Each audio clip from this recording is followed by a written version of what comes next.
बोलो शंकर भगवान की।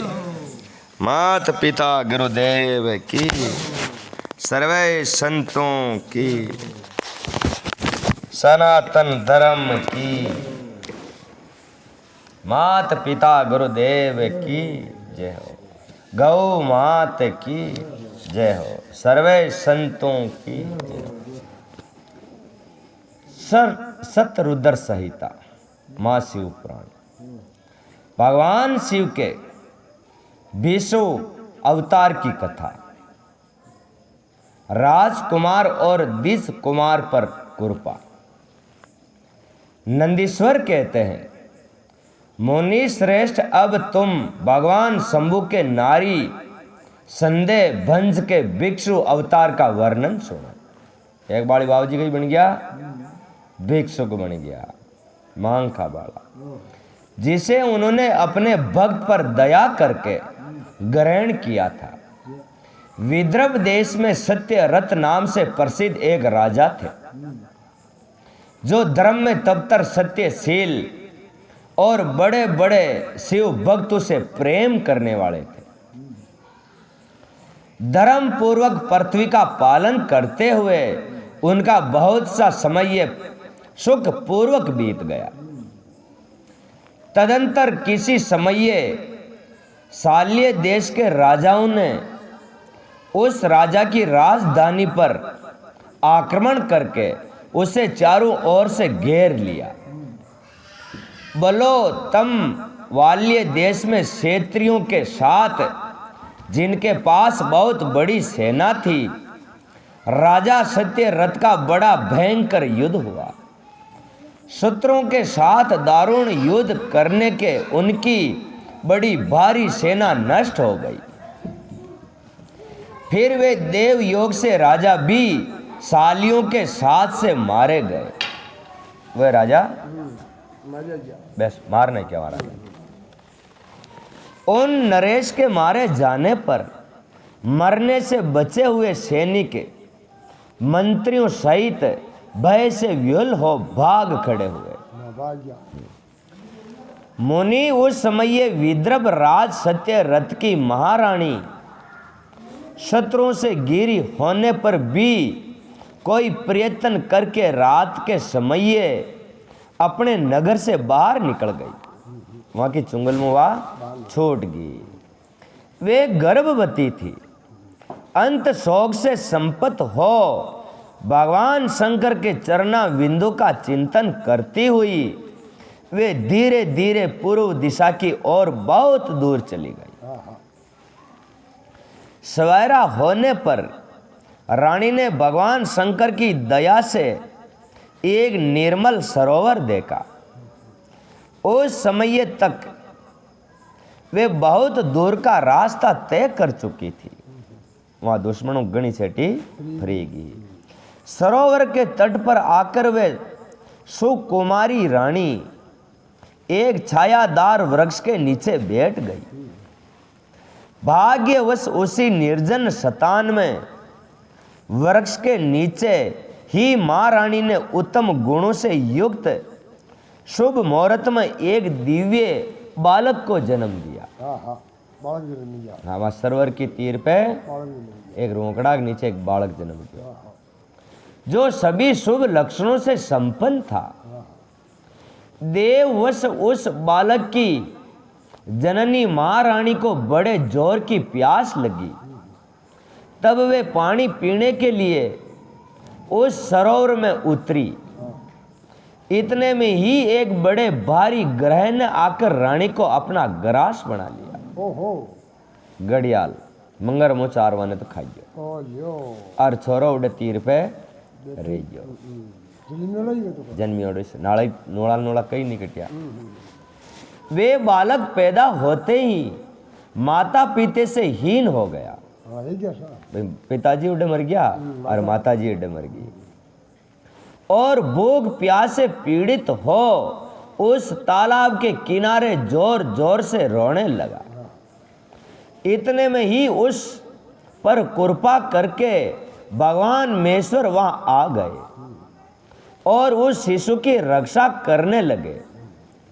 उनकी प्रेरणा से एक ब्रह्माणी अकस्मात वहां आ पहुंची।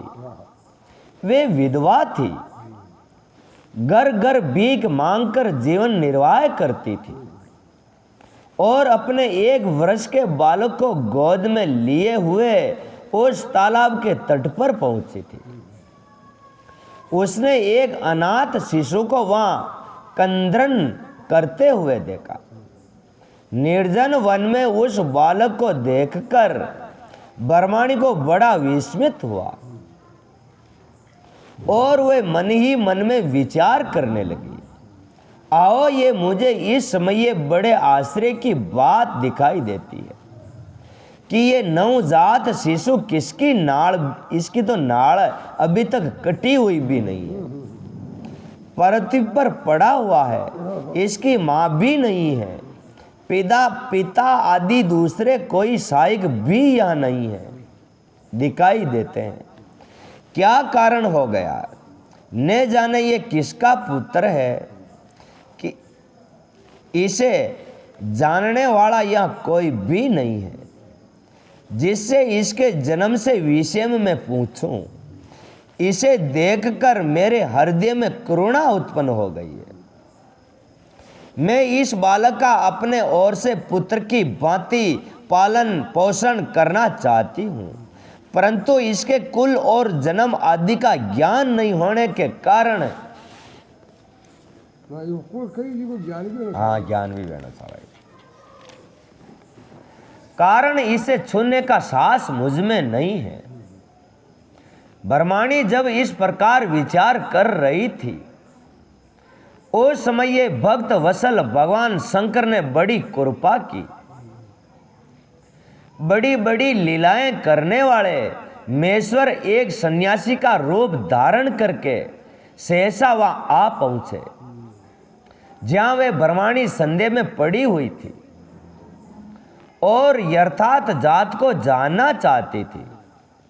श्रेष्ठ भिक्षु का रूप धारण करके आए हुए करुणा निदान शिव ने उसे हंसकर कहा, ब्रह्माणी अपने चित्त में संदेह और खेद शतान मत दो, ये बालक परम पवित्र है, तुम इसे अपना ही पुत्र समझो और प्रेम पूर्वक इसका पालन करो। ब्रह्माणी बोली, प्रभु आप मेरे भाग्य से ही यहाँ पधारे हैं, इसमें कोई संदेह नहीं है कि मैं आपकी आज्ञा से इस बालक का अपने पुत्र की भांति पालन पोषण करूंगी। तथापि मैं विशेष रूप से ये जानना चाहती हूँ कि वास्तव में ये कौन है, किसका पुत्र है और आप कौन हैं जो इस समय ये यहाँ पधारे हैं। भिक्षुवर, मेरे मन में बार बार ये बात आती है कि आप करुणा सिंधु शिव ही है और ये बालक पूर्व जन्म में आपका भक्त रहा है। किसी कर्म दोष से ये इस दुर्अवस्था में पड़ गया है, इसे भोग कर ये पुण्य आपकी कृपा से परम कल्याण का भागी होगा। मैं भी आपकी माया से ही मोहित हो मार्ग भूल कर यहाँ आ गई हूँ। वो क्यों, मैं तो मैं अड्डा हूँ ही नहीं, कि मैं तो मैं गेलो डपर अड्डा ही के, हाँ दूजू मैं तुम्हें सर्वर के कीर पे मैं ना बुसारी थना मोहित की दिन मैं भी अड्डे पहुँच की हूँ। आपने ही इसके पालन के लिए मुझे यहाँ भेजा है। भिक्षुवर शिव ने कहा, ब्रह्माणी सुनो, ये बालक शिव भक्त विद्रभ राज सत्य रथ का पुत्र है। सत्य रथ को शाल्य देशीय क्षेत्रियों ने युद्ध में मार डाला है। उसकी पत्नी अत्यंत व्यग्र हो रास्ते में शीघ्रता पूर्वक अपने मेल से बाहर भाग आई। उन्होंने यहाँ आकर इस बालक को जन्म दिया। सवेरा होने पर वे प्यास से पीड़ित हो सरोवर में उतरी। उसी समय देववश एक ग्राह ने आकर उन्हें अपना आहार बना लिया। बरमाणी ने पूछा, भिक्षु देव क्या कारण है कि इसके पिता राजा सत्यरथ श्रेष्ठ भोगों के उपभोग के समय बीच में ही शाल्य देशीय शत्रु द्वारा मार डाले गए। ओ कई कारण ही कहना था, या बताओ किस कारण से इस शिशु की माता को गरा खा लिया और ये शिशु जो जन्म से ही अनाथ और बंधुहीन हो गया, इसका क्या कारण है? मेरा अपना पुत्र भी अत्यंत दरिद्र एवं भिक्षुक क्यों न हुआ तथा मेरे इन दोनों पुत्रों को भविष्य में कैसे सुख प्राप्त होगा? भिक्षुवर शिव ने कहा, इस राजकुमार के पिता विद्रभ राज पूर्व जन्म में पांडल्य देश के श्रेष्ठ राजा थे। वे भी धर्मों के ज्ञाता थे और संपूर्ण पृथ्वी का धर्म पूर्वक पालन करते थे। एक दिन प्रदोष काल में राजा भगवान शंकर का पूजन कर रहे थे। वे और बड़ी भक्ति से त्रिलोकी नाथ महादेव जी की आराधना में संलग्न थे। उसी समय नगर में सब ओर से बड़ा भारी कोलाहल मचा। उस उत्कट शब्दों को सुनकर राजा ने बीच में ही भगवान शंकर की पूजा छोड़ दी और नगर में शोभ फैलने की आशंका से राजभवन के बाहर निकल गए। इसी समय राजा का महाबली मंत्री शत्रु को पकड़कर उसके समीप ले आया। वे शत्रु पांडल्य राज का ही सामंत्य था। उसे देखकर राजा ने क्रोध पूर्वक उसका मस्तक कटवा दिया था। राजा को दूजा देश मार फान कर देता हो गए, जिन्हें फिर पकड़ लाता और मारा टाइसन लड़ाई चाली वे पहली वो भक्ति में बैठो रहा बाहर ने हा कहो ना आके वहाँ गाँव में वो भक्ति अधूरी ने छोड़ रहा, वो बाहर ने निकल रहा है। वो बाहर ने निकली तरह तो वहाँ का चेला चुपटी वहाँ चोर ने पकड़ रही वहाँ के सामने ले आया बनवा फांद पड़ गई, अधूरी छोड़ दी। उसे देखकर राजा ने क्रोध पूर्वक उसका मस्तक कटवा दिया। है छोड़ो।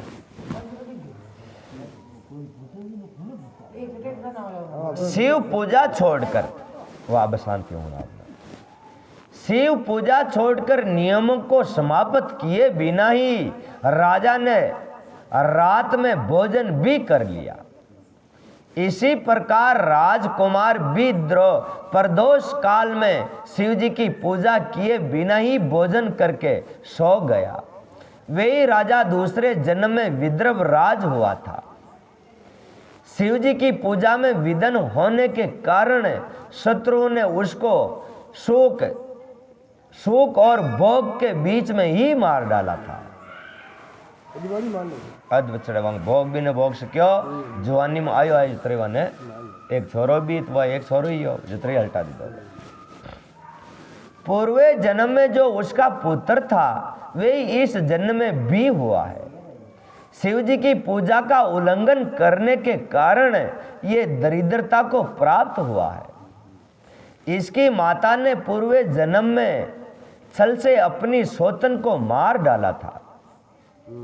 उस महान पाप के कारण ही वे इस जन्म में ग्रह के द्वारा मारी गई है।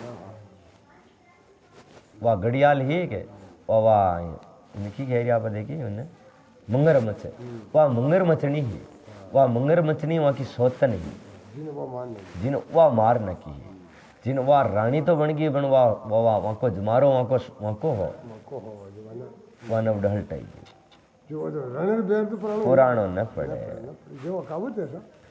बरमाणी ये तुम्हारा पुत्र पूर्वे जन्म में उत्तम बरमान था।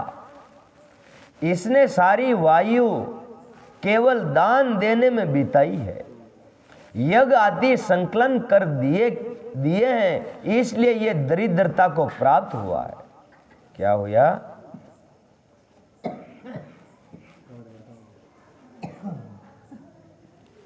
वो ब्राह्मण हो पर वहां की सारी जो पूंजी ही जो वो नीत गति में घुमा दी थी।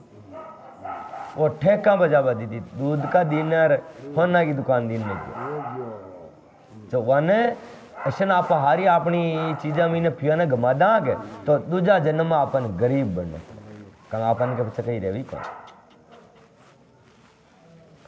उस दोष का निवारण करने के लिए अब तुम भगवान शंकर की शरण में जाओ। ये दोनों बालक यज्ञोपति संस्कारों के पश्चात भगवान शिव की आराधना करें, भगवान शिव इनका कल्याण करेंगे। इस प्रकार ब्रह्माणी को उपदेश देकर भिक्षु श्रेष्ठ सन्यासी का शरीर धारण करने वाले भगवान भक्त वत्सल शिव ने उसे अपने उत्तम स्वरूप का दर्शन कराया। उन्हें साक्षात शिव जानकर ब्रह्माणी पत्नी ने प्रणाम किया और प्रेम से गदगद वाणी द्वारा उनकी स्तुति की। तत्पश्चात भगवान शिव ही वहां अंतर्ध्यान हो गए। उनके चले जाने पर ब्रह्माणी उस बालक को लेकर अपने पुत्र के साथ घर को चली गई। एक चक्रा नाम के सुंदर ग्राम में उसने घर बना रखा था। वे उत्तम अन्न से अपने बेटे तथा राजकुमार का लालन पालन पोषण करने लगी। यथा समय ब्रह्मांड ने उस दोष का यज्ञोपति संस्कार कर दिया। वे दोनों शिव की पूजा में तपतर रहते हुए घर पर ही बड़े हुए। सांडिल्य मुनि के उपदेश से नियम परायण हो वे दोनों शुभ व्रत रखकर प्रदोष काल में शंकर जी की पूजा करते थे। एक दिन द्विज कुमार राजकुमार को साथ लिए बिना ही नदी में स्नान करने के लिए गया। वहां उसे निधि भरा हुआ एक सुंदर कलश मिल गया। वो राजा कुमार गयो ने जो नंदी में पड़वा गयो जो वाने आज होना चंदी मोतियों को कलश मिल गया, कलश मिल गया। इस प्रकार भगवान शंकर की पूजा करते हुए उन दोनों कुमारों का उसी घर में एक वर्ष व्यतीत हो गया। तदंतर एक दिन राजकुमार उस ब्रह्मांड कुमार के साथ वन में गया। वहां अकस्मात एक गर्दज कन्या आ गई। उसके पिता ने वे कन्या राजकुमार को दे दी। गर्दव कन्या ने विवाह करके राजकुमार निष्कंठ के राज्य भोगने लगे। निष्कंठ का राजा बन गया वो। जिस ब्रह्माणी पत्नी ने पहले अपने पुत्र की भांति उसका लालन पोषण किया था वे ही उस समय राजमाता हुई और वे ब्रह्मांड कुमार उसका भाई हुआ। राजा का नाम धर्मगुप्त था। इस प्रकार देवेश्वर शिव की आराधना करके राजा धर्मगुप्त अपनी उस रानी के साथ विदर्भ देश में राजोचित सुख का उपभोग करने लगा। ये मैंने तुमसे शिव जी के भिक्षु वर्य अवतार का वर्णन किया है, जिन्होंने राजा धर्मगुप्त को बाल्यकाल में सुख प्रदान किया था। ये पवित्र आख्यान पाप हारी परम पावन चारों पुरुषार्थों का साधन तथा संपूर्ण अभिष्ट को देने वाला है। जो प्रतिदिन एकांत चित्त होकर इसे सुनता या सुनाता है वे इस लोक में संपूर्ण भोगों का उपभोग करके अंत में भगवान शिव के धाम को जाता है। बोलो भगवान शंकर की जय। शिव के सुरेश्वर अवतार की कथा, उपमन्यु की तपस्या और उन्हें उत्तम वरदान की प्राप्ति। उपमन्यु कोई हो?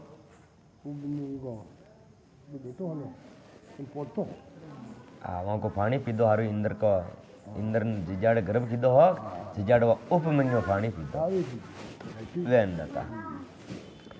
नंदीश्वर कहते हैं संत कुमार जी अब मैं परमात्मा शिव के सर्वेश्वर अवतार का वर्णन करूंगा। जिन्होंने सौम्य के बड़े भाई उपमन्यु का हित साधन किया था। उपमन्यु व्याद्रपाद मुनि के पुत्र थे। वहां का पिताजी को कहीं नाम हो व्याद्रपाद। ठीक साहब, उपमन्यु का पिताजी को कहीं नाम हो व्याद्रपाद, मुनि के पुत्र थे। उन्होंने पूर्व जन्म में ही सिद्धि प्राप्त कर ली थी और वर्तमान जन्म में मुनि कुमार के रूप में प्रकट हुए थे। वे शैशव अवस्था से ही माता के साथ मामा के घर में रहते थे और देववश दरिद्र थे, गरीब हाल। एक दिन उन्हें बहुत कम दूध पीने को मिला, इसलिए वे अपनी माता से वे बारंबार दूध मांगने लगे। उनकी तपस्विनी माता ने घर के भीतर जाकर एक उपाय किया। ऊंचे वर्ती के लाए हुए कुछ बीजों को सिले पर पीस और उन्हें पानी में घोलकर कुर्मित दूध तैयार कर दिया। गवा का आटा न आचे रगड़ है दौड़ करने क्योंकि बेटी ओ दूध। फिर बेटे को पुचकार कर वे उसे पीने को कह दिया। मां के दिए हुए उस नकली दूध को पीकर बालक उपमन्यु बोले, ये तो दूध नहीं है। इतना कहकर वे फिर रोने लगे। बेटे का रोना धोना सुनकर मां को बड़ा दुख हुआ। वे अपने हाथ से उपमन्यु को दोनों आंखें पहुंचकर उनकी लक्ष्मी जैसी माता ने कहा, बेटा हम लोग सदा वन में रहते हैं,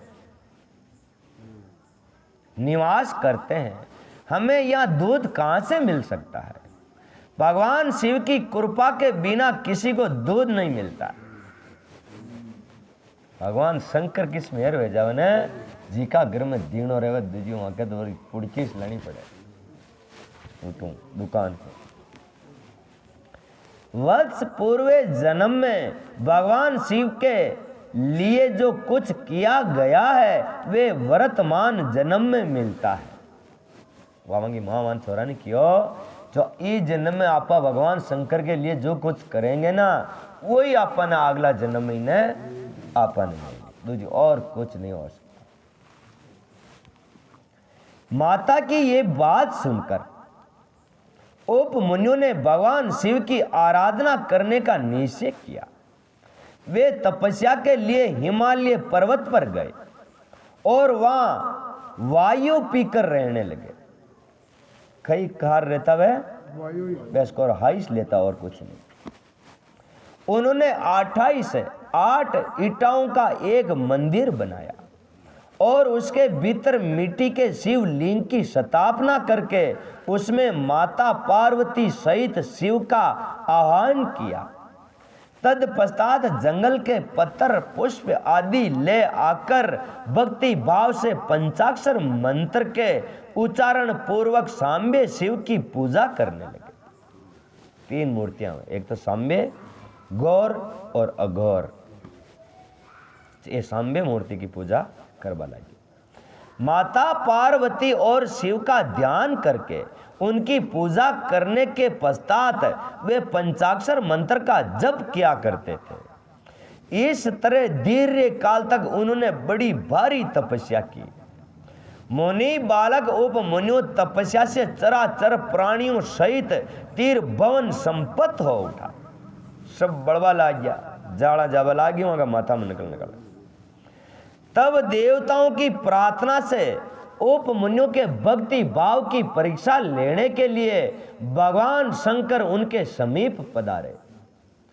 उस समय शिव ने देवराज इंद्र का, पार्वती ने सचिची का, नंदीश्वर ने वृक्ष ने, ऐरावत हाथी का तथा शिव के गणों ने संपूर्ण देवताओं का रूप धारण कर लिया। निकट आने पर सर्वेश्वर रूपधारी शिव ने बालक उपमन्यु को वर मांगने के लिए कहा। उपमन्यु ने कहा, पहले तो शिव भक्ति मांगी, फिर अपने को इंद्र बताकर जब उन्होंने शिव जी की निंदा की, तब उस बालक ने भगवान शिव के अतिरिक्त दूसरे किसी से कुछ भी लेना अस्वीकार कर दिया। वो क्यों डंदा था, भगवान शंकर तो है कौन है, और मेणा हारी दूजा अंदाता थारे छाव छाव जो चीजें मेहनत ने दे दा। वो क्यों थेना कान को मार खीस न चाह थेना जिसन आया, जिसन मैं बहिरो पीरी रह रही हूँ, जिसन अड्डा खाबा पीपा को सामान अड्डा खाई है कौन है, और आप फाचा पधार दो माँ के खाई न लेना था। वे इंद्र को मारकर स्वयं भी मर जाने को उगत हो गया। वो क्यों थेना तेरी बाती आओ तो मैं मर भी जाऊं लार मार भी ना खुला अड़ू जाता रोकते। उन्होंने जो अघोर अस्त्र चलाया उसे नंदी ने पकड़ लिया, और उन्होंने अपने को जलाने के लिए जो अग्नि की धारणा की उसे भगवान शिव ने शांत कर दिया। फिर वे सबके सब अपने यथार्थ रूप में प्रकट हो गए। शिव ने उपमन्यु को अपना पुत्र माना और उनका मस्तक सूंघ कर कहा, वत्स मैं तुम्हारा पिता और ये पार्वती देवी तुम्हारी माता है। तुम्हें आज से सनातन कुमार रतन प्राप्त होगा। वे तुम्हारे लिए दूध दही और मधु के शस्त्रु समंदर देता हूँ। वो क्यों तन गणा तो समुद्र दूध दही का रसे थार फूल खाजे खुआजे। भक्ष्य भोज्य आदि पदार्थों के भी समुद्र तुम्हारे लिए सुलभ होंगे। मैं तुम्हें अमर तत्व तथा अपने गुणों का आधिपत्य प्रदान करता हूँ। ऐसा कहकर समूह ने उपमुनि को बहुत से दिव्य वर दिए। पाशुपत व्रत, पशुपत ज्ञान तथा व्रत योग का उपदेश किया, पर वचन की शक्ति दी और अपना परम पद अर्पित किया। फिर दोनों हाथों से उपमन्यु को हृदय से लगाकर उनका मस्तक सूंघा और देवी पार्वती को सौंपते हुए कहा, ये तुम्हारा बेटा है। पार्वती भी बड़े प्यार से उसके मस्तक पर अपना कर कमल रखा और उन्हें अक्षय कुमार पद प्रदान किया। शिव ने संतुष्ट होकर उनके लिए पिंडी भूत एवं विनाशनी साकार क्षीर सागर प्रस्तुत कर दिया। क्षीर सागर साथ ही योग्य संबंधी ऐश्वर्य नीति संतोष और अक्षय ब्रह्म विदा तथा उत्तम समृद्धि प्रदान की।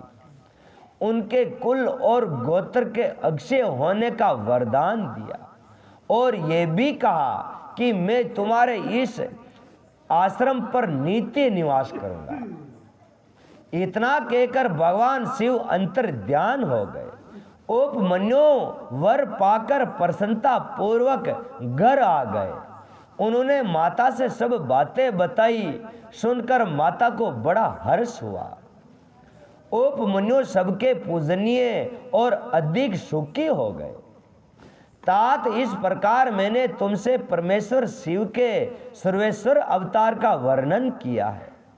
ये अवतार सतपुरुषों को सदा ही सुख देने वाला है।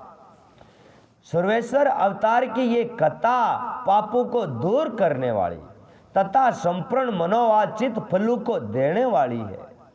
जो इसे भक्ति पूर्वक सुनाता या सुनता है वे संपूर्ण सुखों को भोग कर अंत में भगवान शिव को प्राप्त होता है। बोलो भगवान शंकर की जय।